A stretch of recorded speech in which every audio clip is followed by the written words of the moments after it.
इंसाफ करो, आतंकवाद को साफ करो, मोदी जी इंसाफ करो, आतंकवाद को साफ करो।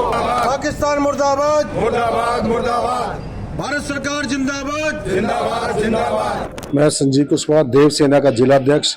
बड़ी बर्बरतापूर से उन्होंने जो 26 हमारे हिंदुओं को किलिंग टारगेट किया गया, हिंदू का नाम पूछकर, उनकी जाति पूछकर, और उनके बाद जब उनको मौत के घाट उतारा गया उससे पहले उनसे कलमा पढ़ाया गया। बड़ी निंदनीय घटना हुई है। और हम सभी लोग, और सबसे बड़ी बात यह है कि करनाल का भी एक हमारा साथी इंडियन नेवी से, उसके साथ भी हुई हादसा, जबकि उसकी शादी अभी 6 महीने पहले ही हुई थी। तो हम लोग के लिए, हरियाणा वासियों को बहुत बड़ी दुखद घटना है। और हम देश के प्रधानमंत्री, गृह मंत्री से निवेदन करते हैं कि जिस प्रकार से उन्होंने हमारे 26 हिंदुओं को मौत के घाट उतारा है हिंदू जानकर, उसी प्रकार से उनको भी जो TRF जो संगठन है, जिससे इस आतंकवादी संगठन ने जो जिम्मेदारी ली है, उसको बुरी तरीके से खत्म किया जाए, नस्तानाबूद किया जाए और उसको बिल्कुल समाप्त किया जाए। उनको एक एक को चुन चुन कर मारा जाए। भारतीय सरकार से हम लोग निवेदन करते हैं। क्या नाम है? नमस्कार जी, यशपाल शर्मा, नवदीप सेवा समिति ट्रस्ट से। नवदीप सेवा समिति ट्रस्ट से क्या कहना चाहेंगे? आज श्रद्धांजलि दे रहे हैं और किस तरीके से, कितना रोष है श्रद्धांजलि के लिए? देखिए, ये बहुत दुखद घटना है।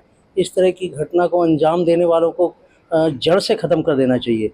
तो हम ये चाहेंगे, सरकार से ये भी निवेदन करेंगे कि जो भी ये ऑर्गेनाइजेशन है, इसको बिल्कुल जड़ से ख़त्म कर देना चाहिए। इनका कोई भी एक भी आदमी रहना नहीं चाहिए, एक भी आतंकी जिंदा नहीं रहना, एक भी आतंकी जिंदा ना रहे। जी सर, एक बार आपका नाम जानना चाहेंगे? मुकेश कौशिक मेरा नाम है। राष्ट्रीय सनातन सेना का मैं सिपाही हूँ। इस कल के दुखद जो घटना हुई है, इस पे मेरी सरकार से हाथ जोड़कर विनम्र अनुरोध है। मोदी साहब, आपको 2014 से इस देश ने इसी भरोसे पे आगे बढ़ाया था कि आप हिंदुस्तान के लिए एक हिंदुस्तान के नारे को आगे बढ़ाओगे और हिंदू को आगे बढ़ाओगे। लेकिन आज हम 15 साल 20 साल पीछे भी हम उसी प्रक्रिया से आज भी वहीं पे खड़े हैं जहां हम 15 साल पहले खड़े थे। जिस घटना के साथ हमारे नौजवान साथियों को अभी हाथ की मेहंदी नहीं छूटी है, उन्होंने हाथ की चूड़ी फोड़नी पड़ रही है, तो मैं रिक्वेस्ट करूंगा अमित शाह जी से, मोदी साहब से, प्लीज अब जागो और हिंदू को हिंदुस्तान का एक जो दर्जा है उसको पूरा करो। इन आतंकवादियों से हमें छुटकारा दो। हम आज जितने दुखी हैं, हमारी पीढ़ी आज से ज्यादा चिंतित है आज के आने वाले टाइम को लेके।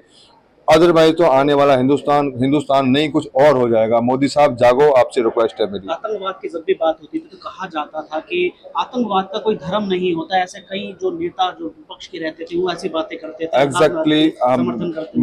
मैं इसमें जिस तरीके से पूछा गया है, उसको हिंदुओं को पूछ कर मारा गया है और कलमा तक भी पढ़वाया है। मैं कहना चाहता हूँ हमारे इस सरकार से, जिसने हमेशा अपने आप को एक हिंदुत्व के रूप में आगे बढ़ाया, लेकिन आप कितना भी हिंदुत्व को आगे बढ़ा लो, कितना भी हिंदुत्व की बात कर लो, ये जो कौम है, स्पेशली मैं अगर नाम भी लूं किसी का तो मुझे कोई शर्म नहीं है। इसको किसी हिंदुत्व से कोई मतलब नहीं है। ये अपने मजहब के लिए पक्के हैं। इनकी जो पढ़ाई होती है जमातों में, ये उसके लिए काम करते हैं। ना हमारे भाईचारे से इनको मतलब है, ना हिंदुस्तान से कोई मतलब है, ना किसी की जवानी से कोई मतलब है, ना देश से कोई मतलब है। ये आज इनसे अगर हम जय श्री राम का नारा बोलवाते हैं तो इनकी माँ मर जाती है। इनको लगता है कि हमसे पता नहीं कौन सा अपराध कराया जा रहा है। तो प्लीज मैं एक बार फिर से कहूंगा मोदी साहब से, अमित शाह जी से, भारत सरकार से, प्लीज आप जागो।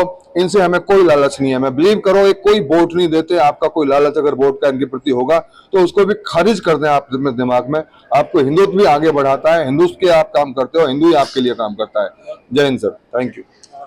जी आपका नाम? जी, मैं मोक्ष Verma, dance choreographer and director. मैं ये कहना चाहूँगा कि ये जो निंदनीय घटना हुई है, इससे पूरा देश आहत है।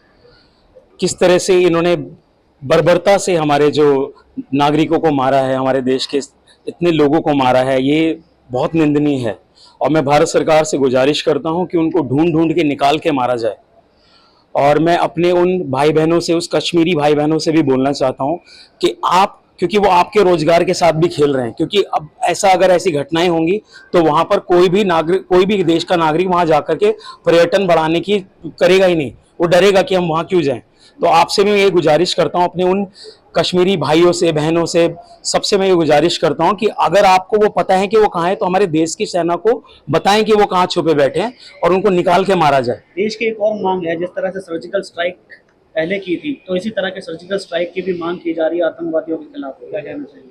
बिल्कुल, सर्जिकल स्ट्राइक होना बहुत ज़रूरी है, क्योंकि इससे ये लोग जो ये कर रहे हैं, भयानक कृत्य कर रहे हैं, तो इनके अंदर भी खौफ होना चाहिए।